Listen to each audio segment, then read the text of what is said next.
ખૂબ જ અગત્યનો દાખલો છે. સ્વાધ્યાય 2.2 દાખલા નંબર 14 છે અને એના બે દાખલા છે. 1 નંબરનો દાખલો અને 2 નંબરનો દાખલો. 14ની અંદર બે દાખલાઓ છે. આપણે પહેલો દાખલો કરવાના છે. ખૂબ અગત્યનો છે. ડાયરેક્ટ દાખલાનું બધી જ વસ્તુ આપી દીધી છે. જો આ બધી વસ્તુ આપી જ દીધેલી છે, ખાલી સૂત્રમાં મૂકીને દાખલો કરવાનો. નમસ્કાર વિદ્યાર્થીઓ, આવી ગઈ છે આપણી એપ્લિકેશન SS એજ્યુકેશન. આ એપ્લિકેશન ઇન્સ્ટોલ કરો. હવે થશે એકાઉન્ટ અને સ્ટેટનો દર દૂર. મળશે સંપૂર્ણ પાયાથી શિક્ષણ. બધા જ પ્રશ્નો, બધા જ સ્વાધ્યાય અને બોર્ડમાં પૂછાયેલા દાખલાનો સમાવેશ એક જ કોર્સમાં ફક્ત ₹499. તો કોર્સને પરચેસ કરી આ એપ્લિકેશનનો લાભ મેળવો. વધુ માહિતી માટે SS એજ્યુકેશન એપ્લિકેશનને વિઝિટ કરી શકો છો. આ શું છે ખબર પડી તમને? તો આપણને પહેલા XY આપેલું છે, ખબર ને? X ને Y. પછી આપણે સિગ્મા X શોધીએ, પછી અહીંયા આપણે સિગ્મા Y શોધીએ, પછી X બાર શોધીએ, પછી Y બાર શોધીએ, પછી અહીંયા આપણે કરીએ X માઇનસ X બાર અને અહીંયા કરીએ Y માઇનસ Y બાર. પછી આપણે બંનેનો ગુણાકાર કરીએ, X માઇનસ X બાર, Y માઇનસ Y બાર. આ બંનેનો જે ગુણાકાર કરીને જે જવાબ આવે એ આપણને આપી દીધો છે કેટલો? 45. આ આપી દીધો છે.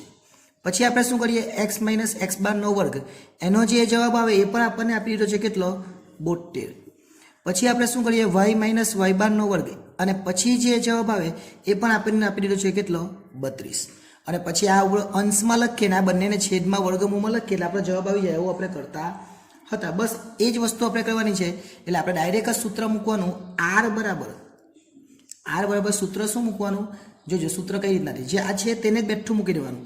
સિગ્મા X માઇનસ X બાર અને Y માઇનસ Y બાર, અને છેદમાં આ પહેલું જે છે એ વર્ગમૂળમાં સિગ્મા કૌંસમાં X માઇનસ X બારનો વર્ગ અને ઇન્ટુ બીજા વર્ગમૂળમાં કૌંસમાં Y માઇનસ Y બારનો વર્ગ.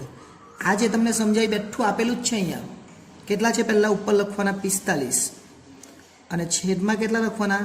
તો વર્ગમૂળમાં લખવાના અહીંયા આપેલા છે 72 અને પછી 32. એટલે પહેલા વર્ગમૂળમાં 72 અને બીજા વર્ગમૂળમાં 32. અને જે આપણે મોટા દાખલા કરતા હતા એ પ્રમાણે જ હવે શું કરવાનું? ખાલી ગુણાકાર કરવાનો.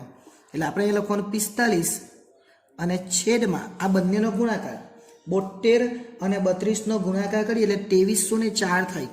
એટલે લખવાના 2304. હવે વર્ગમૂળ કાઢી નાખવાનું. એટલે 45ના છેદમાં આ 2304નું વર્ગમૂળ કાઢીએ આપણે તો 48 આવે. 2304નું વર્ગમૂળ કેટલું આવે? 48. એટલે R બરાબર 45 ભાગ્યા 48 એ આપણો જવાબ, એટલે કે 0.94 આપણો જવાબ આવે. અને જો તમને અર્થઘટન પૂછે તો આ કેવું છે? ધન છે. પણ ધન એ કેવું કહેવાય? તો અંશતઃ ધન કહેવાય. એટલે અંશતઃ ધન સહસંબંધ આવું લખવાનું. અને કેટલીક વાર અંશતઃની જગ્યાએ તમે આંશિક લખો તો પણ ચાલે. પણ જો તમને અર્થઘટન પૂછેલું હોય તો, અને ન પૂછે તો પણ લખી દેવું તો ચાલે. ખરાબ નથી, ખોટું નથી, એટલે લખે તો ચાલે. પણ અહીં જો માઇનસ આવે તો ઋણ. એટલે આપણો જવાબ -1 થી 1ની વચ્ચે આવવો જોઈએ. આ યાદ રાખવાનું. ચેપ્ટર નંબર 2 દાખલાનો જવાબ કેટલો આવે? -1 થી 1 વચ્ચે આવવું જોઈએ આખા જ ચેપ્ટરમાં. એટલે જો તમારો જવાબ કેટલો આવે? 0.94, 0.90, 89 એ બધો જ આવે. એટલે આ દાખલો પણ બહુ સરળ હતો.